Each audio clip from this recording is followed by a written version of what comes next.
Hey guys and welcome back. আজকের ভিডিওতে দুটো টপিক নিয়ে কথা বলবো। হানজি ফ্লিক, এই বিষয়টা মানে চারিদিকে করতেছে। হানজি ফ্লিক নাকি বার্সা আসার সম্ভাবনা আছে, এটা নিয়ে কথা বলবো।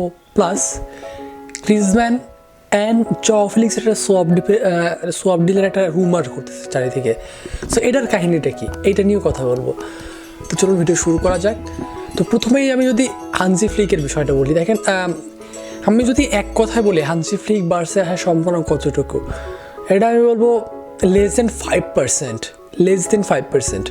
এর কারণ হচ্ছে যে দেখেন জার্মান যারা এরা একটু অন্য টাইপের পিপল হয়। নর্মালি আমরা একটু রেসিস্ট টাইপের কথা হইতে পারি, বাট নর্মালি জার্মানরা দেখেন, আমি লিগ দিয়ে একটু উদাহরণ দিই। জার্মান যে প্লেয়ারগুলো আছে দেখেন খুব কম প্লেয়ার আছে যারা জার্মান লিগের বাইরে খেলে। ইভেনচুয়ালি তারা most of the time Bayern মিউনিকে অথবা ডটমুন্ডে খেলে, খুব একটা বেশি বাইরে আসে না। অ্যান্ড আপনি দেখেন 2014 পরে টনি ক্রুজ যখন রিয়াল মাদ্রিদে আসে, এটার জন্য আসলে সে অনেক মানে হেড পাইছিল, অনেক বাজ কমেন্ট সোশ্যাল মিডিয়াতে জার্মানরাকে ট্রোল করতেছিল, এইগুলো হয়েছিল। দ্যাট ইভেন এই ছিল যখন চেলসি দুইজন জার্মানকে আসলে চেলসি সাইন করে, অ্যান্ড তখন কিন্তু মানে বলা হচ্ছিল যে জার্মান দুটো সাইন করছে, এটা বিশাল ফ্যাক্ট, জার্মান নর্মালি বাইরে খেলে না। তো বিষয়টা কোচদের ক্ষেত্রেও কিছুটা এমনই। ইভেনচুয়ালি হানজি ফ্লিকের যে প্ল্যান বা মনে করেন যা আলটিমেট যে গোলটা, এটা হচ্ছে যে জার্মানির কোচ হওয়া। এখন দেখেন যে জার্মানি ইউরো খেলতেছে অ্যান্ড 22 ওয়ার্ল্ড কাপ, ইউরোর পরে সে টেক ওভার করবে অ্যান্ড 22 যে ওয়ার্ল্ড কাপটা আছে এটা সে মানে তার টিম নিয়ে সে মানে খেলবে, জার্মানি কোচ হয়ে সে খেলতে চাচ্ছে বা দিক নির্দেশনা দিবে। এখন হানজি ফ্লিকের যে বিষয়টা, ও যদি বার্সায় আসে তো কিছু কিছু জিনিস আসলে চেঞ্জ হবে, যেটা খুব বেশি দরকার। যেমন প্লেয়ারদের মেন্টালিটি, এরা খুব একটা বেশি বার্সার প্লেয়াররা ফেস করতে চায় না। বাট হানজি ফ্লিক যদি আসবে না, বাট যদি আসতো, দেখেন সে একটা প্লেয়ারের সবসময় ম্যাক্সিমাম ডিমান্ড করে। সে একটা প্লেয়ারকে সবসময় মাঠের বক্স টু বক্স পর্যন্ত মানে প্রেস করতে হয়। This is no relaxing mood. আপনি যদি হানজি ফ্লিকের টিমে খেলতে চান, আপনাকে ওয়ার্ক হার্ড করতে হবে, তাছাড়া কোনো উপায় নাই।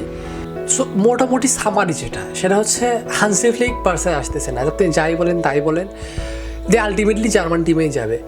আর এরপরে যদি আমি দেখেন একটু অন্য একটু বিষয় উঠে যাই, যেমন দেখেন জাভির একটা রুমার করতেছে, সেটা হচ্ছে যে তাকে নাকি Brazilian national team and Borussia Dortmund Bundesliga থেকে তাকে নাকি কন্ট্রাক্ট অফার করা হয়েছিল।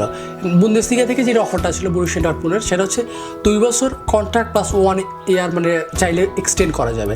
এখন এরকম একটা অফার আসলে খুবই টেম্পটিং আমার মনে হয়। অ্যান্ড অনেস্টলি আমার মনে হয় যে Xavi should have taken the job. কারণ দেখেন যে ও যদি কাজটা মানে কোচ হতো ডটমুন্ড এমন একটা টিম যারা কিন্তু দেখেন একদম স্ক্র্যাচ থেকে রিবিল্ড করে টিম। আপনি দেখেন খুব একটা বড় কোনো ট্রান্সফার মার্কেটের কোনো স্পেন্ড নাই। 20 মিলিয়ন আমরা হল্যান্ডকে দেখছিলাম 20 মিলিয়নে সাইন করছে।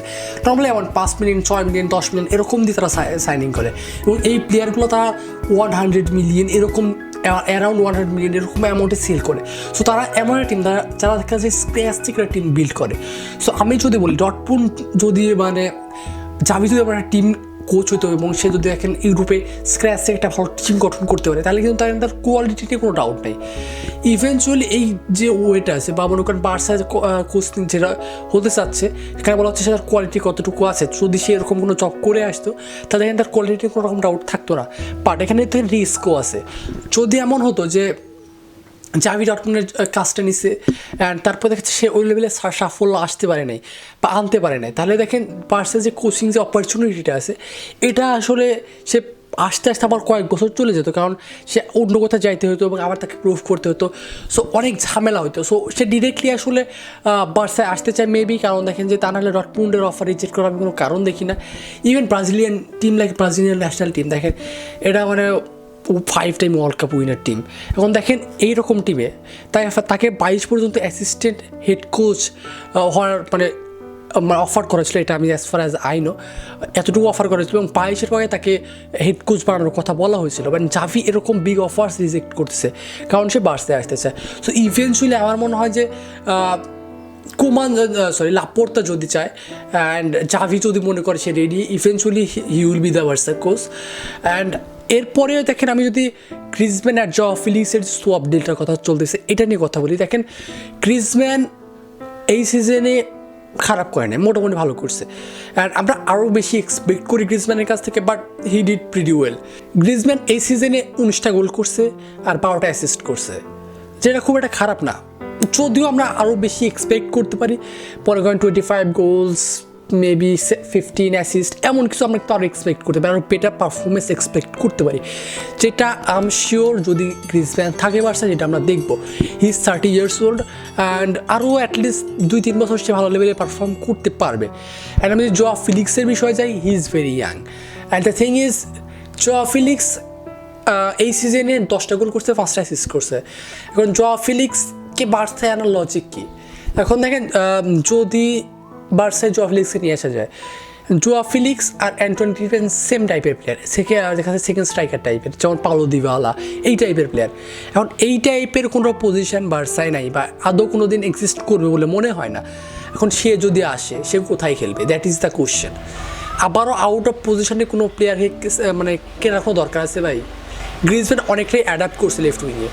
সো গ্রিজম্যান যদি থাকে, মনে করেন গ্রিজম্যান বার্সায় থাকলে সে আরও বেটার পারফর্ম করবে আনচুর পাশাপাশি, বা যদি মেমফিস ডিপাইও আসে তার পাশাপাশি সে আরও একটু ভালো পারফর্ম করতে পারবে। বাট যদি আবার আপনি জোয়া ফিলিক্সে নিয়ে আসেন, তাইলে এই সম্ভাবনাটা বা তারা অ্যাডাপ্ট করতে আবার টাইম লাগবে, সে আদৌ উইংয়ে খেলতে পারবে কি না টানা ডাউট আছে তাকে নিয়ে।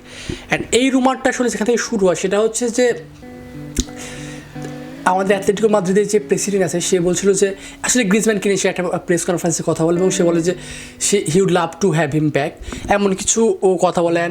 আমরাও কিন্তু লাপোর্তার কাছেও কিন্তু কিছু বড় স্টেটমেন্ট দেখছি অলরেডি, যেখানে লাপোর্তা দেখেন বলছে যে সে লিটারেলি বড় যে চেঞ্জটা আসতেছে বার্সা এটা সে নিয়ে আসবে এই সামারে, নট অনলি প্লেয়ার ম্যানেজার সব দিক দিয়ে সে বড় কিছু চেঞ্জ নিয়ে আসবে। অ্যান্ড লাপোর্তা বলছে he meant it, and that means আমরা যে রুমার শুনতেছি না বড় এক্সিট বা অনেকগুলো প্লেয়ার রিলিজের, এটা সত্য এবং এটা চেঞ্জ হইতেছে বার্সায়।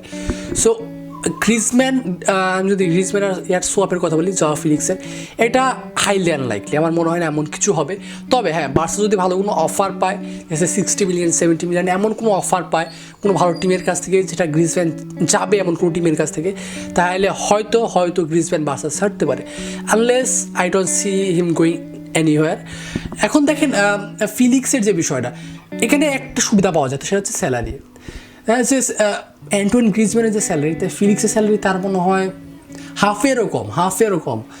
সো এখানে যদি আসলে ফিলিক্সকে নিয়ে আসা হতো, তাহলে হয়তো দেখা যাচ্ছে স্যালারিতে একটু সুবিধা হয়তো ইয়াং জেনারেশনে গিয়ে বা আগামী সিজনে সে গিয়ে সে ভালো করতো, but it's a huge risk. And মনে হয় না লাপোর্তা এইরকম কোনো ডিল করবে, এটা মেইনলি বার্তামেও হলে আমি খুব একটা বেশি অবাক হইতাম না, বাট ইটস লাপোর্তা আমার মনে হয় না এমন কিছু হবে। সো ওভারঅল আমার যেটা মনে হয় যে গ্রিজম্যান অ্যান্ড ফিলিক্সের যে ডিলটা সেটা হচ্ছে না। অ্যান্ড যদি আসলে ওভারঅল গ্রিজম্যান যদি ভালো কোনো অফার পায়, তাহলে হয়তোবা বার্সা ছাড়তে পারে, unless he is gonna stay.